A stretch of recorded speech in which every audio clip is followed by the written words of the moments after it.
recording! Yay! Okay. Hi guys, welcome back to my channel. My name is Kenzie. If you don't know me, now you do. In this video, I have a whole bunch of notes on my iPad because I wanted to be honest, not have to edit a ton, but also be able to get through everything and not ramble at you for 40 minutes or something insane. I want to keep this short and concise and tell you all about Portland. As you can see in the title, this video is really just about giving you the information that I wish I had before I moved here. Of course, I knew some of this, but not everything. And I think that for me, whenever I'm considering moving to a new place, because I have moved a fair amount and will continue to, it's just really helpful for me to hear about a city from someone else's, firsthand experience.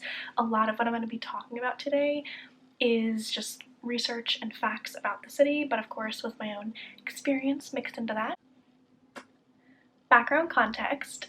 I moved to Portland, Oregon about a year ago. I had visited the city a few times before moving here, and I will be leaving after about a year of living here. So I fully understand for anyone that's a native Portlander, you're like, you don't know anything about the city, you haven't lived here that long, totally fair. I just wanted to give my opinion and just share some of my research about the city and things that I think people don't touch on enough, as well as a lot of the stereotypes, like let's say the people or the weather, which I think are important to talk about, and just overall why I think it's a cool place, but not for me, and that's why I'm choosing to move away. So let's get into it. A little preface in the beginning, I'm not going to put stuff on the screen every time I talk about a new topic. Number one, because I'm a little bit lazy with editing, but also because I'm just going to be talking about so much, I think it wouldn't necessarily flow well to have everything on the screen. So what I'm going to do instead is put everything in the description box below for timestamps, so that if you're really interested in, let's say, one aspect of the city or of living here, job market, whatever it is, you can just skip to that timestamp. So I'll put that in the description box, maybe in the comments as well. I would recommend watching the entire video. I'm going to try and keep it short, just so you get a more holistic sense of the whole city. I do reading rainbow apparently a lot with my hands, so you get a more holistic sense of the city and the people here and life here. But if you're looking for one specific thing, I get it, I jump around when I watch videos too. I'm going to put timestamps down below. So number one, have all my notes. I want to start with the most obvious point that I think, if you know anything about Portland, probably comes to mind first. We'll talk about it positively, negatively, whatever it may be, and that's the weather. The weather can be very gray and gloomy. I think the overriding stereotype with most of the Pacific Northwest, but especially with Portland, is that it rains all the time. I don't find that to be true. I'm 90% sure, I researched this and I think it's correct, that essentially both Portland and Seattle, which I'd say are the most notable and largest Pacific Northwest cities, are really known for getting a lot of rain, but both of them don't actually get that much inches of rainfall every year. It just rains frequently. So in Seattle, there'll be a lot of misting here. Sometimes it'll rain really hard for 10 minutes and then it won't rain again the rest of the day.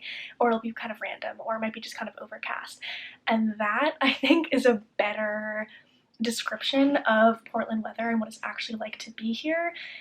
I'd say if you can sum up Portland weather in a very, very short sentence, it would essentially just be really gray and pretty depressing for, quite honestly, 7 to 8 months of the year. I think a lot of other places that have 4 seasons or might have more overcast times of the year, it might be, let's say, a few months, whereas here it can really last, honestly, 7 to 8 months, and the temperatures are not consistent throughout that. You get more seasonal temperatures, and I think overall the temperatures I find pretty enjoyable. It doesn't get super cold. The coldest it's been maybe the entire time I've lived here, it's in 30s Fahrenheit, so about freezing. It doesn't really snow, it's kind of slushied every once in a while. They make it an occasional blizzard every few years, but you're not really looking at much snow. Fall is really beautiful. Spring is really beautiful. It's spring leading into summer here right now, and even though I can't go outside that much, unfortunately, because of everything going on, it's so beautiful. Everything is in bloom. My allergies are going crazy, but it's stunning. So I would say with Portland weather, I wouldn't be so concerned moving here about rain, unless you really hate rain, in which case there is rain, so don't come. But more so, I would just say it's very overcast, and for a lot of people that struggle with seasonal affective disorder, or honestly just find it depressing, or have other mental health problems, it's just not super enjoyable. And the summers are stunning, I will put that out there. they're just perfect. It basically never rains, it's perfect temperatures, it's not that humid. June, July, August, September, just stunning. Cannot recommend enough. I think it's important that people get a really realistic sense, because I moved here saying, oh, I don't mind the rain, and if it's a little gray, I kind of like that. And now I've just realized how important the sun is to me. Personally, I'm not someone who's very affected by cold temperatures. I actually prefer cold to warm temperatures. I've just definitely found that the complete lack of sunlight was very new to me and is definitely hard, especially as just basic biological processes. Your body needs vitamin D to produce all sorts of things in your body, and when you're not getting a lot of that naturally, it's tough. So I don't want to ramble too much more on that point, but that's weather. And do more research about it. It's not that severe compared to a lot of other places, which is important. It's pretty temperate, but the lack of sunlight I know is a big negative for a lot of people, and I think that's worth putting out there. Not ideal. So point number 1, weather, we're done. Okay, number 2, job market. The job market is not good, and I say that quickly and briefly, of course, in a time where unfortunately the economy is a bit in free fall, and coronavirus and all of that is negatively impacting things and will continue to for a while to come. But I say that in that the job market was not good before all of this happened, and I mentioned this in my last video when I was talking about Portland a little bit, but Oregon overall, I believe, of the 50 states in America, it generally hovers around 40th as far as the health of their job market, which is not ideal.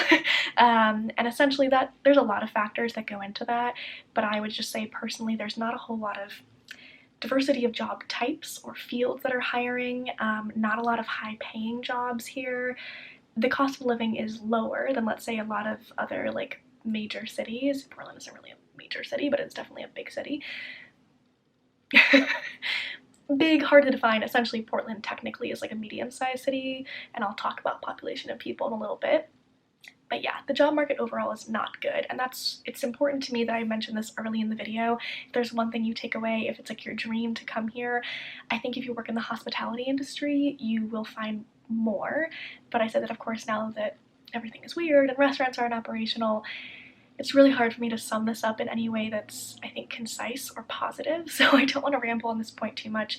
I would just really say do your own research about the job market. When myself and my partner moved out here, it took both of us a while to get jobs, and when we did, they weren't necessarily ideal, and not going to go into all of that, but essentially I just mean there is little choice, and so when you do get a job, I think a lot of people feel forced to take it. I do have friends that are really happy in their careers here, but for the most part, when you only have a few really major companies and the overall income of a place is really not that high, you have some people, like all of America, making a lot of money and a lot of people not making that much money.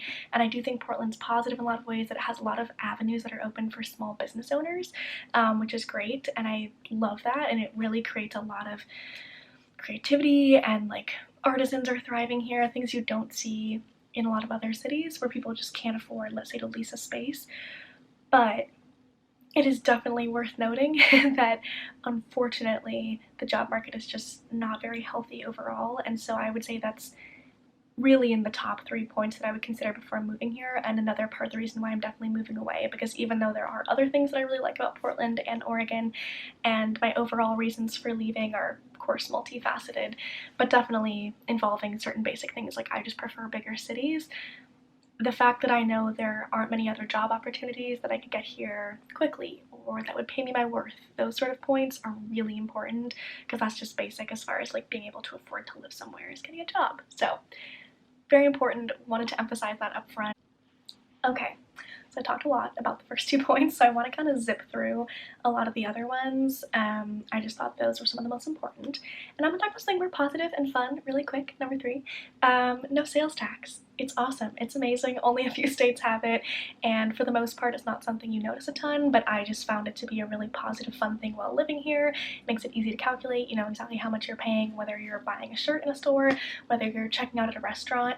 Occasionally there might be some like food or beverage or alcohol taxes, but I don't think I almost ever encountered that, so no sales tax. It's amazing. And especially awesome if you're ever making a huge purchase. For instance, a lot of people come here to buy cars. I now think you have to have an Oregon license to buy a car here, so keep that in mind. Don't come here for car tourism. I think that's not a thing anymore. because I had so many people coming here. Because for instance, if you have a purchase, obviously that's worth a bajillion dollars, you're gonna save a ton if you don't have sales tax. So yeah, a fun, positive thing to keep in mind, and definitely something positive if you're just coming for a visit. Next, natural beauty in Oregon. I'm gonna try my best, my basic editing skills, to overlay maybe some videos or photos while I'm talking about this. But in short, the natural beauty in Oregon is fucking endless. It's some of the best I've ever seen in my entire life, and I've been lucky enough to go a lot of places in America and out of the country, and it's just a fucking gorgeous state. And there's still so much that I haven't seen that I want to, but of course now a lot of national parks are closed. That makes it a bit harder. But even just within Portland, the Oregon coast is stunning, Mount Hood, the Columbia River Gorge, so many waterfalls, beaches. There's almost like desert-like parts of the state. It's just, it might not be, let's say, California or Alaska as far as like diversity of terrain, but just overall I find the Pacific Northwest incredibly beautiful, and really well protected, which is also something that I think is important.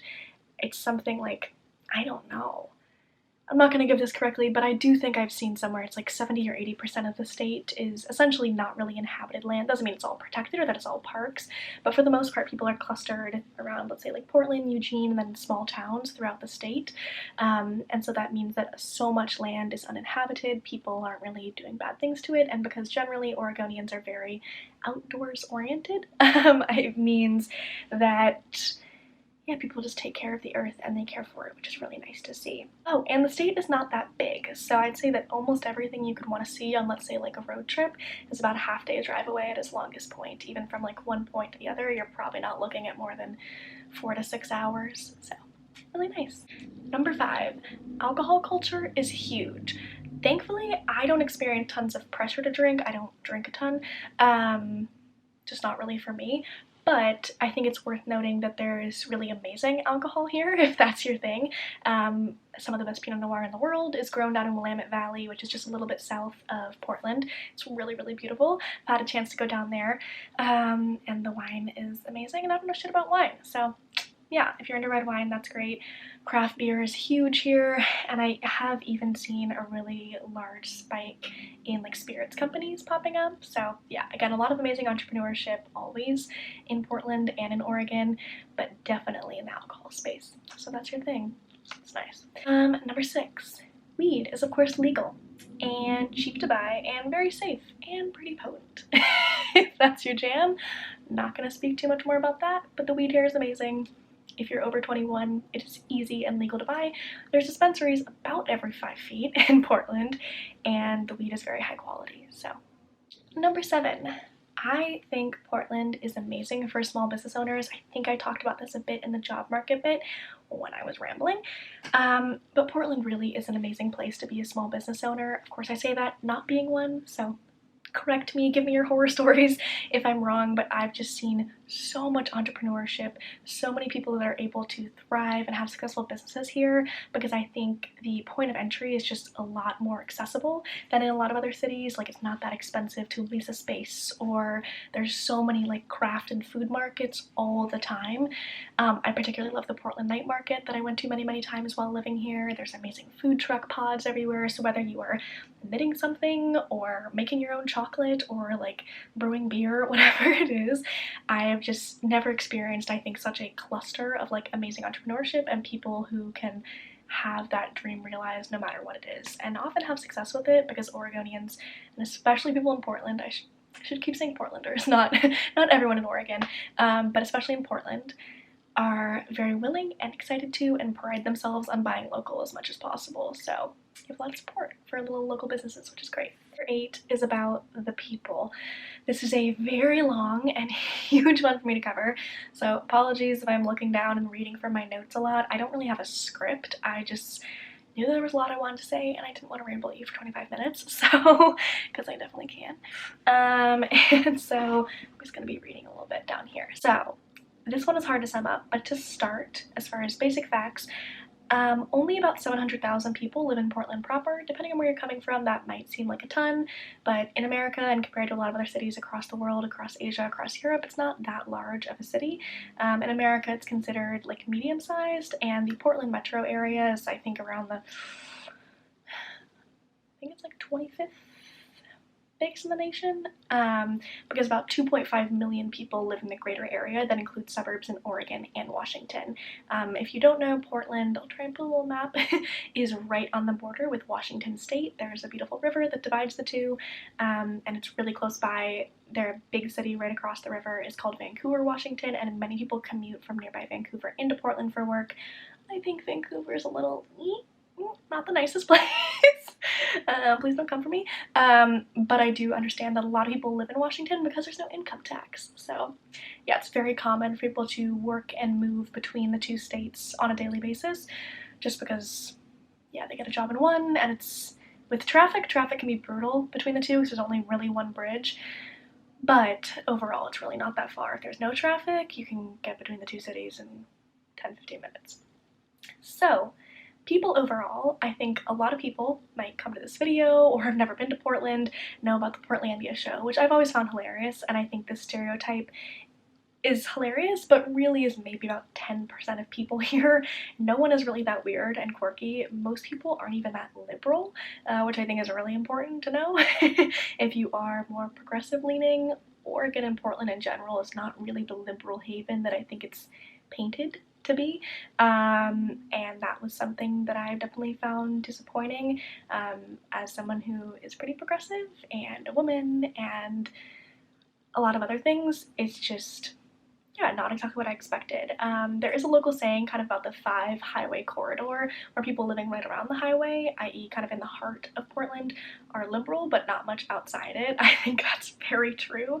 Most people that I've worked with and met here were not very progressive, and as someone who is and lived in DC for a long time, which is a very blue place, despite being the capital, it is like 96% blue as far as how it votes.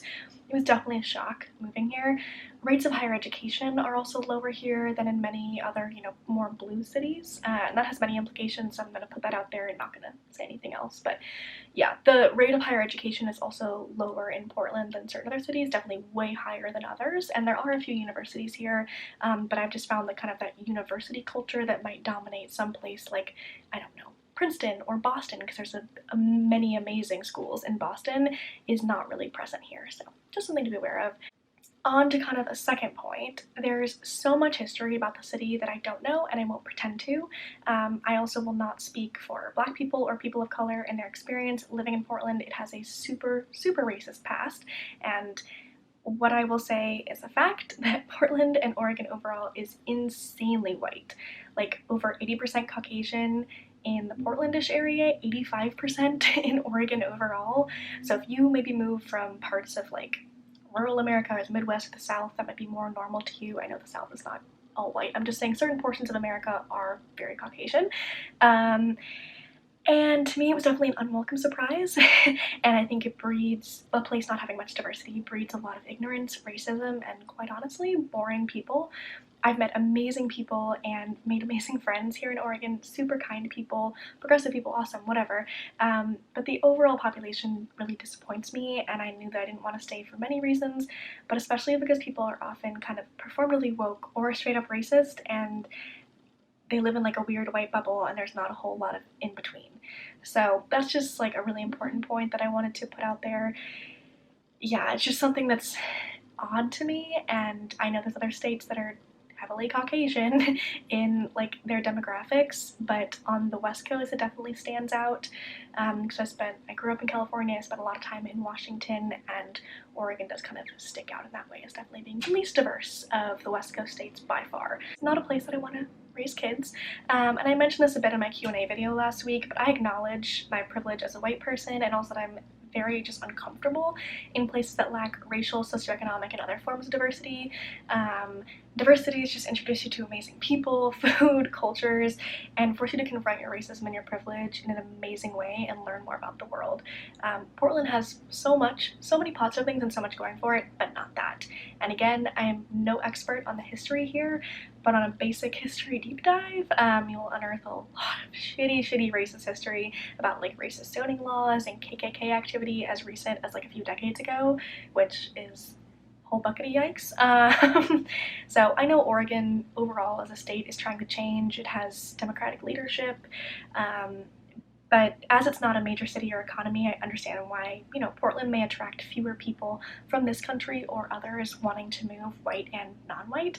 But Portland mostly still attracts young white people, hello, me, but a different type of person, I'd say, than me, and therefore why I'd really like to move and why I didn't really feel like it was a good fit for me. This was long and there's so much nuance that I won't dive into, so this video isn't 30 minutes, ideally.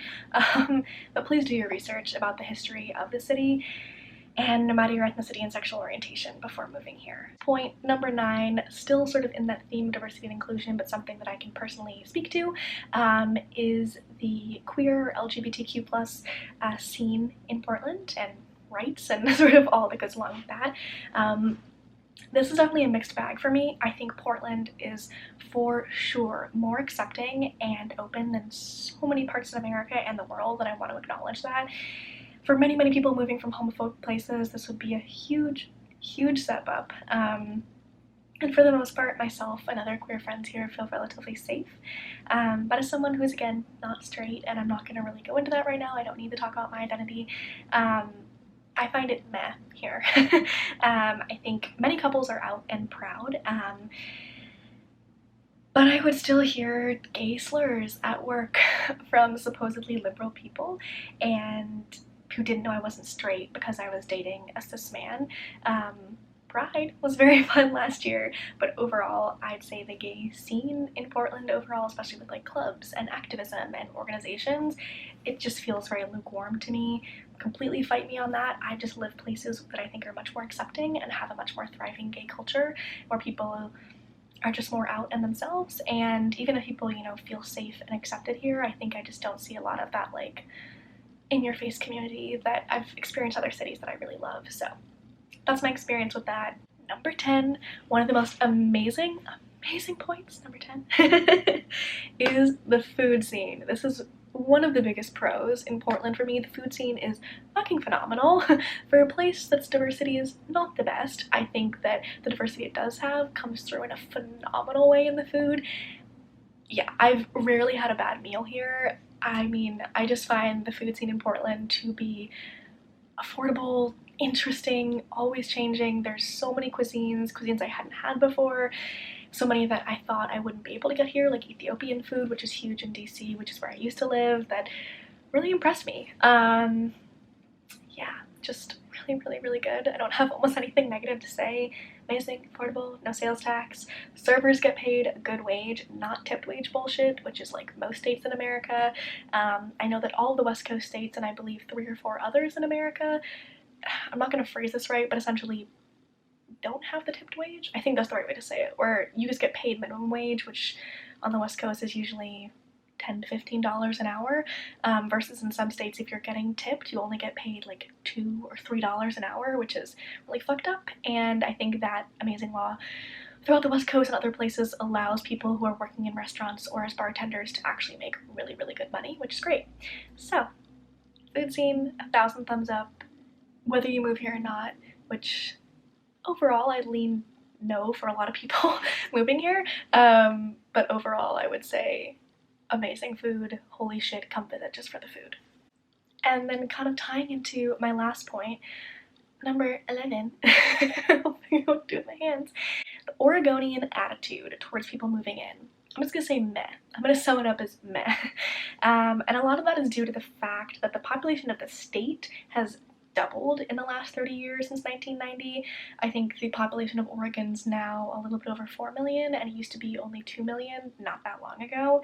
And I think there was a lot of resentment that Native Oregonians felt, understandably, because a lot of Californians realized Oregon was beautiful and were living in really expensive parts of California as California started to get really expensive in like the 80s and 90s, and moved up here looking for cheaper houses and good schools for their kids, and really drove up housing costs. I mean, the cost of rent and mortgages in Portland has skyrocketed in recent years, and I'm not a homeowner, so I'm not going to speak to any of that, but essentially I would just say it's a known fact and something that people have always grappled with, and I think was really, really hard for a lot of people in Portland to deal with over the years, because it just, you know, it meant that their dollar didn't go as far, things got more expensive, there's a lot more competition. In general, I know that the overall state population still increases a little bit every year. I think it's gone up at least 1% a year for the last 15 years or so. But in Portland, I personally think that the population bubble has burst in a lot of ways. I think a few years ago there was so much demand. About a bajillion apartment buildings were built. I know I live in a newer building that was finished a few years ago, and there's just not necessarily the demand there is now. When we moved here last year in the summer, which is notoriously expensive in most places to move during the summer, which was unfortunate, but couldn't change that. There was so many incentives to move into buildings that I've never experienced before, like offering 6 weeks of free rent, or giving someone a $500 Lyft gift card if you move in, or giving them like a free gym membership for a year. All of these different incentives to get someone to their building, which tells you that there's not so much competition. I mean, there's still tons of people moving here, but there's also a lot of people leaving, case in point. And so I think that's important to know before moving here. Yeah, I haven't experienced a ton of, Oregon resentment for not being local or something like that, but there is kind of a stereotype, and some people will be more upset if you say you're from California, for instance, and have moved here, because there's just been so many Californians that have come in and bought up a lot of property or taken jobs. So yeah, that's something good to be aware of. Overall though, people in Portland are extremely friendly and nice, which I really appreciate. Yeah, I was just quick to I bought a car that had California license plates, and I was very quick to get those switched to Oregon plates, because there is also a stereotype that people are more likely to honk at you or hit you if you have California plates. So yeah, it's kind of a funny one, I might not include that, but I think that's all the things that I wanted to get across in this video. There's still so much I didn't talk about, but again, I want to acknowledge that I've only lived here for a year, and I will be moving away in a month or two, and I think that Portland overall is a really cool city. It is very unique, but I think there's a lot of misconceptions, a lot of stereotypes, and living here is not quite as Portlandia as some people want it to be, or some people don't want it to be. But overall, I would say do your research, visit as much as you can before moving to really get a sense of what the city's actually like. And for most people, I would say visit rather than move, because the food's amazing and no sales tax is beautiful. But I think that for a lot of people in Portland, there's enough people here and it can't necessarily support a million more. Hopefully I haven't rambled too much. I hope this video is not 5,000 hours long. Whether it is or not, thank you for watching. If you enjoyed this and it was helpful, please like and subscribe to my channel, and I will see you in the next one. Bye guys.